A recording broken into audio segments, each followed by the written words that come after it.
আজ মহান বিজয় দিবস, বাংলাদেশের ইতিহাসে সবচেয়ে গৌরবোজ্জ্বল দিন। ১৯৭১ সালের মহান মুক্তিযুদ্ধে পাকিস্তানি হানাদার বাহিনীকে পরাজিত করে বিজয় অর্জনের মধ্য দিয়ে এই দিন স্বাধীন রাষ্ট্র হিসেবে অভ্যুদয় হয় বাংলাদেশের। ১৬ই ডিসেম্বর প্রত্যুষে ঢাকায় ৩১ বার তোপধ্বনির মধ্য দিয়ে দিবসটির সূচনা করা হয়।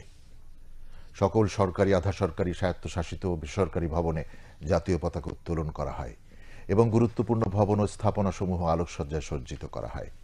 ঢাকাসহ দেশের বিভিন্ন শহরের প্রধান সড়ক ও সড়ক দিকসমূহ জাতীয় পতাকায় সজ্জিত করা হয়। দেশের সকল জেলা উপজেলায় দিনব্যাপী আড়ম্বরপূর্ণ বিজয় মেলার আয়োজন করা হয়েছে। বঙ্গভবনে আজ অপরাহ্নে বীরশ্রেষ্ঠ পরিবারগুলোকে সংবর্ধনা দেয়া হবে। এছাড়া মহানগর, জেলা ও উপজেলায় বীর মুক্তিযোদ্ধা এবং শহীদ পরিবারের সদস্যদের সংবর্ধনা অনুষ্ঠিত হবে। বাংলাদেশ ডাক বিভাগ এ উপলক্ষে স্মারক ডাকটিকিট প্রকাশ করবে। ধর্মীয় প্রতিষ্ঠানে দেশের শান্তি এবং অগ্রগতি কামনা করে বিশেষ দোয়া এবং উপাসনার আয়োজন করা হবে।